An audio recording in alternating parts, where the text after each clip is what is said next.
இயேசு கிறிஸ்துவின் நாமத்தினாலே இந்த நேர்காணலை பார்த்து கொண்டிருக்கிற உங்கள் ஒவ்வொருவருக்கும் எங்களுடைய அன்பின் வாழ்த்துக்களை தெரிவித்துக் கொள்கிறோம். இப்பொழுது நாம் இலங்கை தேசத்திலே கிழக்கு மாகாணத்தில் உள்ள மட்டக்களப்பு என்ற இடத்தில் இருந்து பாஸ்டர் ஞானமையா அவர்களை சந்திக்கும்படியாகவும் அவர்களோடு கூட இணைந்து எங்களுடைய ஊழியங்களை செய்யும்படியாகவும் தேவன் கொடுத்திருக்கிற அவர் கிருபைக்காக ஆண்டவருக்கு நன்றி செலுத்துகிறேன். இன்றைக்கு ஐயாவுடைய சில சாட்சிகளும் அவருடைய ஊழியத்தின் அனுபவங்களையும் குறித்து நாம் கேட்க போகிறோம். பிரைஸ் லார்ட் ஐயா. கர்த்தருடைய நாமத்துக்கு மகிமை உண்டாவதாக. உங்களை சந்திப்பதில் மிக மகிழ்ச்சி அடைகிறோம். நாங்கள் இந்திய தேசத்தில் இருந்து இலங்கை தேசத்திற்கு ஊழியத்திற்காக நானும் என்னோடு கூட போதகர் வில்சன் ராஜாமணி ஐயா அவர்களோடும் கூட இணைந்து நாங்கள் இந்த இடத்துல ஆண்டோடைய ஊழியத்தை செய்வதற்காக நாங்கள் கடந்து வந்தோம். இந்த மட்டக்களப்பு பகுதியில் உங்களை சந்திப்பதில் நாங்கள் மகிழ்ச்சி அடைகிறோம். ரொம்ப சந்தோஷம் ஐயா. நல்லா இருக்கீங்களா ஐயா? நல்லா இருக்கீங்க. இப்போ நீங்கள் இந்த மட்டக்களப்பு பகுதியில் எத்தனை ஆண்டுகள் ஐயா ஊழியம் செய்து கொண்டு வரீங்க? நான் ஒரு 30 வருஷமாக ஊழியம் பண்ணுறேன். நான் கிறிஸ்துவுக்குள்ளே வந்து 35 வருடங்கள். 35 வருடங்கள். ஆமாம். 35 வருடங்கள் இந்த இடத்துல நீங்கள் ஊழியம் செய்து கொண்டு உங்களுடைய சாட்சி ரொம்ப உங்களுக்கு செய்திருந்த நன்மை வந்து பெரிய மரிக்கிற தருவாயில் இருந்த கர்த்தர் உங்களை வந்து ஜீவனை கொடுத்து அற்புதமாய் இந்த தேசத்தில் உங்களை எடுத்து பயன்படுத்தி கொண்டிருக்கிறாரு. இன்றைக்கும் ஆண்டவர் உங்களுக்கு எவ்வளோ மிகப்பெரிய சாட்சி, அந்த சாட்சி ஆண்டவர் உங்களுக்கு செய்த அந்த நன்மையை சாட்சி அதை சொன்னீங்கன்னா அதை பார்த்து கொண்டிருக்கிற விசுவாசிகளுக்கு அது ஒரு ஆவிக்குரிய இதில் ஒரு பலனாக இருக்கும் என்று நான் நம்புகிறேன். 1989 ஆண்டு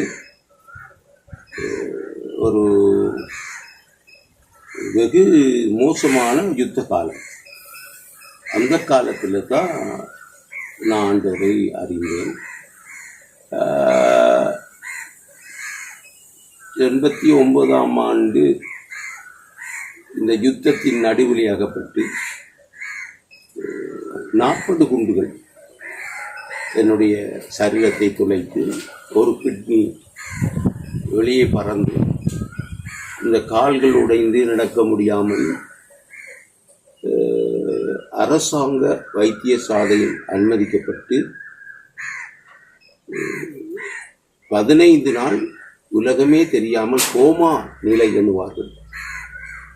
அந்த நிலையில் இருந்து 3 மாதம் ஆஸ்பத்திரியில் தங்கியிருந்தேன். இனி நான் உயிர் பிழைக்க மாட்டேன் என்று வைத்தியர்கள் எல்லாம் சொன்னபோது தேவன் என்னை சந்தித்தார். நான் தேவனை அறிய முந்தி நான் இருந்து வந்தவைகளை சொல்லுகிறேன். ஆர்சி இன்று விடுதலைக்காக முஸ்லீம் பள்ளிகளுக்கும் போயிருக்கிறேன். விடுதலை கிடைக்காதபடியினாலே நான் ஒரு நாஸ்திகன் போல கடவுளே இல்லை என்ற ஒரு நிலைக்கு வந்து இருந்த காலங்களில் இந்த யுத்தம் நடந்த பொழுது அதில் அகப்பட்டு கடைசி நேரத்தில் 24 நாட்கள் இருக்கும் பொழுது இன்னும் ஒரு 5 நாட்களிலே நான் மரித்து விடுவேன் என்று ஆங்கிலேய வெள்ளையர்கள் யூரோப் நாட்டைச் சேர்ந்த வைத்தியர்கள் எனக்கு சொல்லியிருந்தார்கள். அந்த காலத்தில் தான் நான் ஆண்டவரை அறியக்கூடிய சந்தர்ப்பம் கிடைச்சு. உங்களுடைய சரீரத்தில் 40 குண்டுகள் அடிக்கப்பட்டது, 40 குண்டுகள் உங்கள் சரீரத்தில் பாய்ந்தது என்று நீங்கள் சொல்லியிருக்கீங்க. அதனுடைய அந்த டைமில் உங்கள் கிட்னி அது எல்லாமே இதுவாகிடுச்சு. இல்லை, அது துப்பாக்கி சூட்லேயே கிட்னி இதிலிருந்து அடிபட்டு வழியே பறந்துட்டு ஒரு கிட்னி தான் இருந்துச்சு. குடலில் ஓட்டை இருந்துச்சு, குடலெல்லாம் ஓட்டை. ஆனால் முதுகு வழியில் தான் நான் டாய்லெட் யூரின் போய் கொண்டிருந்தேன். இது பெல்ட்டு போட்டு பட்டி போட்டு அதில் பேக் வச்சு அதை எடுப்பாங்க. எனக்கு அது தீவிர சிகிச்சை அளித்தாங்க. ஆனால் அது பலன் அளிக்கலை. அந்த நேரத்தில் தான் ஒருவர் போதகர் கிறிஸ்தவ சேவைகளை செய்கிறவர் அவர் வந்து எனக்காக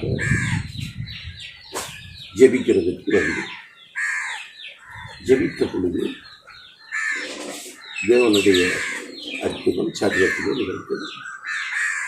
அந்த வேளையிலே தேவன் பேசின ஒரு வார்த்தை, நான் ஆண்டவரை அறியாதபடியினாலே எனக்கு அது புரியலை. ஆனால் நான் ஆண்டவருக்குள்ள வந்த பிற்பாடு அந்த வார்த்தை ஏசாயா 41ஆம் அதிகாரத்தில் நான் பார்க்கக்கூடியதாக இருந்துச்சு. அந்த வார்த்தையோடு பேசி தேவன் என்னை உயிர்ப்பித்தார். அது பிறகு நான் நடக்க முடியாதவனாக இருந்து ஆண்டவரை அறிந்து தேவனுடைய காரியங்களிலே ஈடுபடும் பொழுது கால் திரும்பவும் அது ஜாயிண்ட் ஆகி திரும்பவும் நடந்து இந்த சேவைகளை செய்கிறதுக்கு தேவன். இப்போ அந்த குண்டடி படுற வேலையில் அப்போதான் நீங்கள் ஆண்டவரை ஏற்றுக்கொண்டீங்க. குண்டடி படும் பொழுது நான் ஒரு நாஸ்திகன். ஆண்டவர் கடவுளே இல்லைன்னு என்று சொல்லிட்டு எல்லாம் அதிக துன்பம். அப்போ கடவுள் இருந்தால் ஏன் எங்களுக்கு இப்படி துன்பம் வருது என்ற ஒரு கேள்வி. அதனால் நான் ஒரு நாஸ்திகன் போல இருந்தேன். நன்றாக இறைவணக்கத்தில் நன்றாக இருந்தவன். ஆனால் காலம் போகும் பொழுது நான் அது எல்லாம் ஒன்றும் இல்லை என்று என்னுடைய சூழ்நிலைகள் அதிக நெருக்கங்கள். ஸ்ரீலங்காவிலே இந்த தமிழர்கள் வாழ்கிற இந்த பகுதி ஒவ்வொரு நாளும் 100 பேர் 50 பேர் வந்து இறந்து கொண்டே இருப்பார்கள், சுடப்படுவார்கள். அதனால் பல விரக்தியின் விளிம்பிலே வாழ்ந்தபடியினாலே அப்படி ஒரு நிலைக்கு வந்து இந்த ஆக்சிடெண்ட், இந்த இழப்பு, இந்த மோதல் வந்த பொழுது ஆண்டவரை சந்திக்கக்கூடிய ஒரு சூழ்நிலை உருவாயிடுச்சு. அவர் வந்து ஜெபித்தபடிக்கு அதில் ஒரு மறக்கலாம் திருமணம். எத்தனை நாட்கள் ஐயா நீங்கள் மருத்துவமனையில் இருந்தீங்க? நான் சரியாக 3 மாதம் இருந்தேன். 3 மாதங்கள் இருந்தேன் மருத்துவமனையில். அதுக்கும் பாடுகளோடு தான் இருந்தேன். என்ற சரீரத்தில் 50-60 அந்த லைன் பைப்புகள், வயர்கள் போட்டிருந்தாங்க.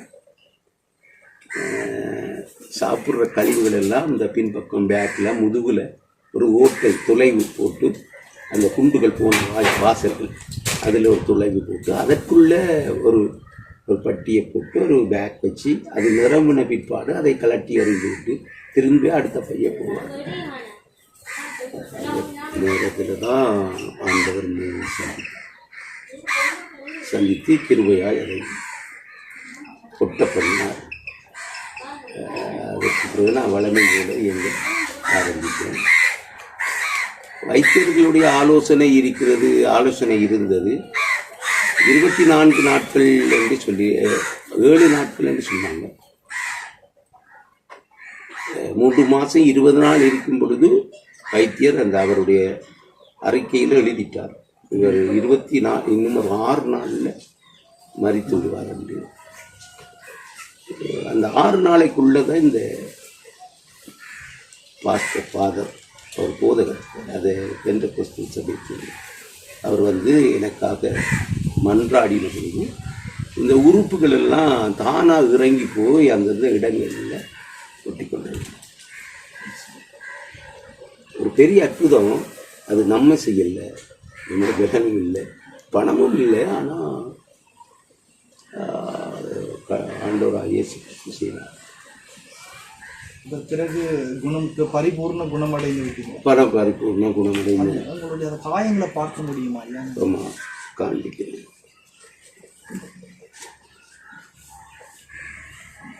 அந்த குண்டு இந்த இடத்துல தான் அவ்வளோ போச்சுது. அது இங்கே பரியந்தான், அங்கே பரியந்தான் அதை வெட்டி தான் அந்த இடத்த கிளியர் பண்ணினாங்க, சுத்தம் பண்ணினாங்க. இந்த பகுதியில் தான் இந்த வெளிப்பக்கம் போச்சு. இந்த பக்கம் தான் அந்த வெளிப்பக்கம் போச்சு.